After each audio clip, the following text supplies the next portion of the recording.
சொல்றீங்க கூகுள் போயிருக்குன்னு. கூகுள் பிரச்சனை கூகுள் மட்டும் இல்ல, அதுக்குள்ள அதானியும் இருக்குன்னு நீங்க பாத்திருப்பீங்கன்னு நினைக்கிறேன். பார்த்தல ஏன் அதை வந்து நீங்க மூடி மறைக்கிறீங்கன்னு எனக்கு தெரியல.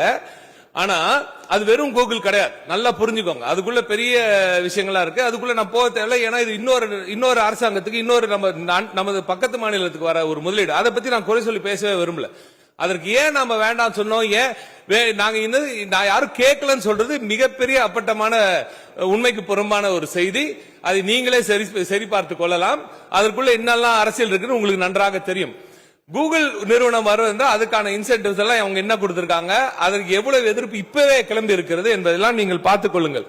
ஆனால் மாண்புமிகு திராவிட நாயகன் அவர்களின் ஆட்சியில் சொல்லியிருக்கும் இந்த முதலீடு நிச்சயமாக வரத்தான் போகிறது, அதுல எந்த சந்தேகமும் இல்லை. கூகுள் இதை வந்து அங்க கொண்டு முடியுது. கூகுள் எப்படி யுஎஸ் நிறுவனம் தானே, அவன் எப்படி அறிவிக்கிறான் அப்படின்னு நீங்க கேட்கலாம்.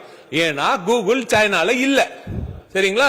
சைனால இருக்கிற ஒரு நிறுவனம், இன்னொரு யுஎஸ்லயும் இருக்கிற ஒரு நிறுவனம், இந்தியாவிலும் இருக்கிற ஒரு நிறுவனம் இந்த நேரத்தில் பெருசா ஓபனா அவங்களோட முடிவுகள் எல்லாம் சொல்ல முடியல.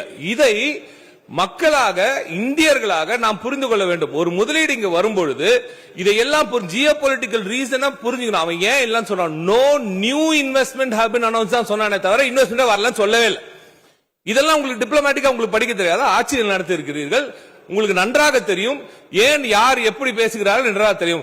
நான் உறுதிப்படுத்தி சொல்கிறேன், மாண்புமிகு திராவிட நாயகன் நமது முதலமைச்சர் அவர்கள் கையெழுத்திட்ட எந்த ஒரு தவறும் இல்லை, எந்த ஒரு உண்மைக்கு புறம்பான செய்தியும் இல்லை.